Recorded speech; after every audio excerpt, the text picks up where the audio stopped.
नमस्कार दोस्तों, आज हम बात करने वाले हैं आई कांटेक्ट की। इससे पहले वाले वीडियो में हमने बात की थी हैंड की कि आप अपने हाथों को कैसे इस्तेमाल करें पब्लिक स्पीकिंग जब स्टेज पे आप जाते हैं। दोस्तों, ऐसे बहुत सारे लोग होते हैं जब वो स्टेज पे जाते हैं तो एक ही व्यक्ति को देखकर और आई कांटेक्ट मिला के बात करते हैं, या कोई व्यक्ति अपनी मुंडी ऐसे-ऐसे हिला रहा है तो आप उसी को देखकर बात करते हैं।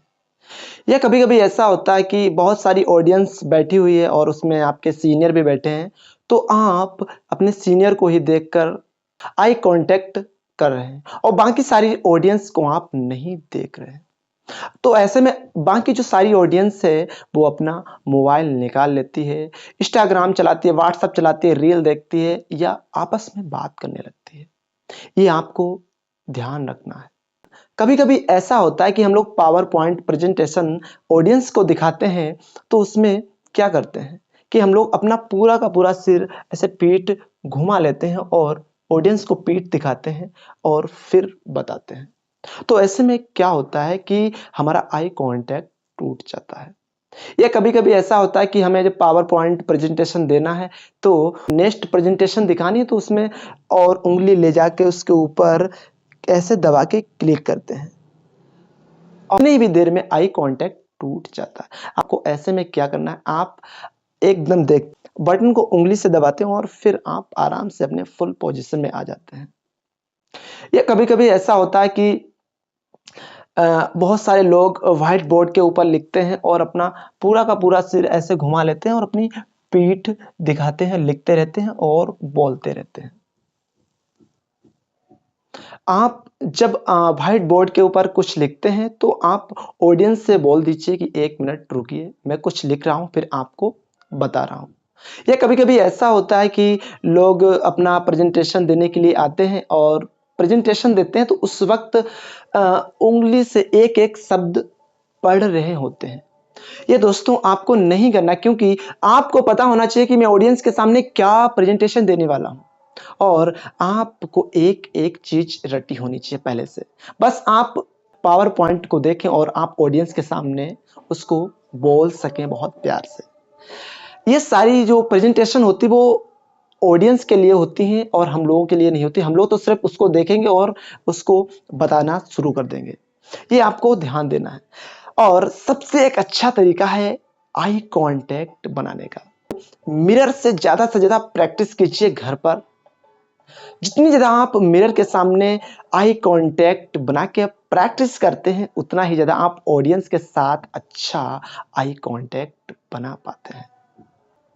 कभी-कभी ऐसा होता है कि जैसे हम लोग स्टेज पे गए और हम लोगों ने कुछ बातें कहीं, कुछ देर के बाद बातें भूल गए कि मुझे आगे अब क्या बोलना है।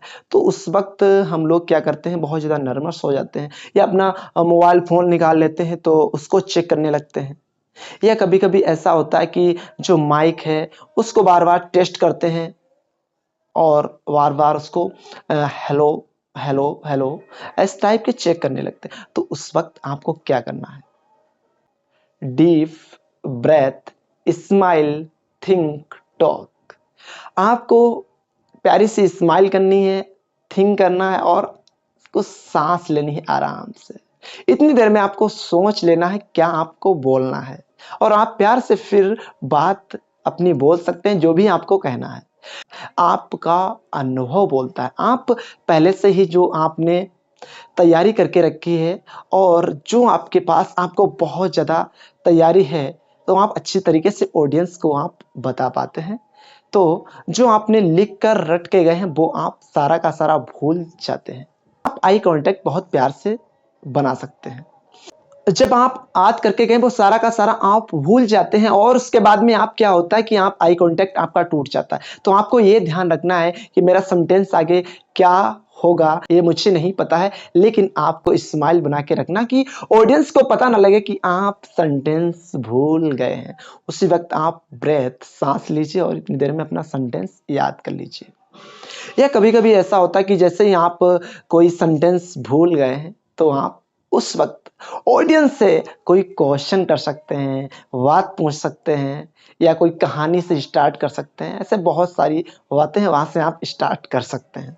दोस्तों, ऐसा बहुत सारी ऑडियंस बैठी हुई है सामने और आप एक आदमी को देख रहे हैं तो सारी ऑडियंस जो है वो उनको नींद आने लगती है या आपस में बात करने लगते हैं।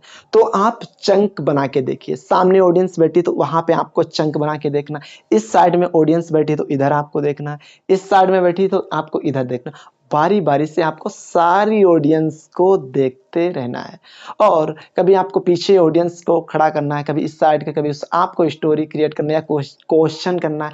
जब आप इस तरीके से बार बार करते रहते हैं तो पता है इससे क्या होता है, सारी ऑडियंस हंसमुख रहती है और आपकी बात को बहुत प्यार से सुनती रहती है।